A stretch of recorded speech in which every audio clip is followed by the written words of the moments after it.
कांग्रेस नेता विश्वजीत कदम हमारे साथ हैं। कई कांग्रेस सीनियर नेताओं की हार हुई है, आप एक फॉर्चुनेट रहे हैं, जीत हासिल हुई है। क्या आपको लगता है दो बड़ी वजह रही होगी कि इतना आप कह सकते हैं बड़ा जो हार है वो एमवीए को महाराष्ट्र में देखने में?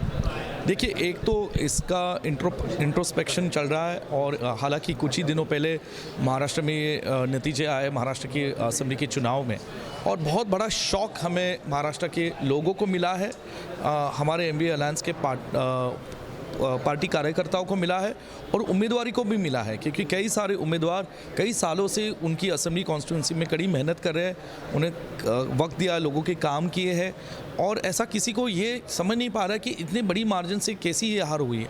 तो इसके ठीक है, कुछ भी कारण हो सकते हैं। ईवीएम का मामला है, इसके बारे में कई शंकाएं या कई अलग अलग तरीके से कई कॉन्स्टिट्यूंसी से कुछ अलग अलग प्रूफ्स मिल रहे हैं, हमको एविडेंस मिल रहा है, तो उसका भी एक उसको भी देखा जा रहा है। और आने वाले दिनों में, जैसे मैंने कहा कि ये हार हम लोग नहीं मानते, क्योंकि लड़ाई तो सबने अच्छी तरह से लड़ी है, लेकिन क्या हुआ है, क्यों हुआ है, इसका इंट्रोस्पेक्शन करके आने वाले कुछ दिनों में इसका जवाब मिलेगा। मराठा वर्सेस ओबीसी कंसोलिडेशन और पोलराइजेशन ऑफ इलेक्शन, ये दो वजह आपको लगती है बड़ी वजह रही है कई सीटें हारने में? देखिए, महाराष्ट्र एक ऐसा राज्य है जो छत्रपति शिवाजी महाराज और फुले शाह अम्बेडकर की विचारधारा को लेते हुए काम कर रहा है। कांग्रेस पार्टी ने इसी विचारधारा को लेते हुए कांग्रेस पार्टी में कई सालों से काम किया, और मैं ये कहता रहा हूँ कि ऐसा कंसोलिडेशन नहीं हुआ होगा।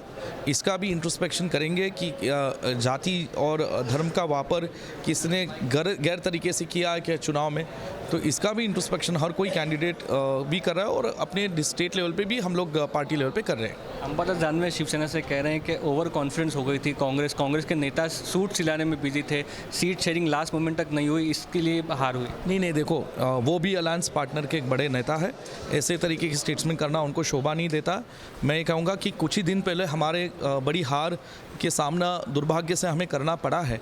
इसके कारण हमको देखने हैं हमारे पार्टी वर्कर्स को और हमारे कैंडिडेट्स को, भले वो कांग्रेस के हो या एमवीए अलायंस के हो, उनको मनोबल, उनका हमको धैर्य उनको देना है। We have to build their confidence and we have to make sure that सब लोग एकजुट रह के काम करें, पूरी महाराष्ट्र के साथ जनता के लोगों के लिए काम करें। ऐसे स्टेटमेंट्स आज की तारीख पे ठीक नहीं है। मुझे लगता है कि इंट्रोस्पेक्शन होना चाहिए, सब पार्टीज़ में साथ में रह के आगे की रणनीति क्या है, आगे स्टेट में कैसे काम करना है, इसके बारे में हमारे वर्कर्स और उम्मीदवार को मोरल बूस्ट करके काम करना चाहिए। उनका ये भी कहना है कि उद्धव ठाकरे को सीएम फेस अगर एमवीए प्रोजेक्ट करती है तो वोटिंग परसेंटेज बढ़ता है, जीतने के चांसेस ज़्यादा होते हैं। देखिए, ये बड़े नेताओं का मामला है, स्टेट के नेता हो या दिल्ली के हमारे नेता हो, इसके बारे में कई चर्चाएं हुई थी, लेकिन आई थिंक जो स्टेट की पॉलिटिकल सिचुएशन थी उस पर जो भी डिसीजन उस टाइम पे हुआ उसमें मैं बात नहीं करना चाहता, लेकिन हम लोग पार्टी एमवीए अलायंस करके राहुल जी गांधी हो, मल्लिकार्जुन खड़गे साहब हो या उद्धव ठाकरे साहब हो या सीनियर लीडर शरद चंद्र जी पवार साहब हो, उनको लेके हम और पार्टी के कैडर को लेके हम लोगों में गए थे।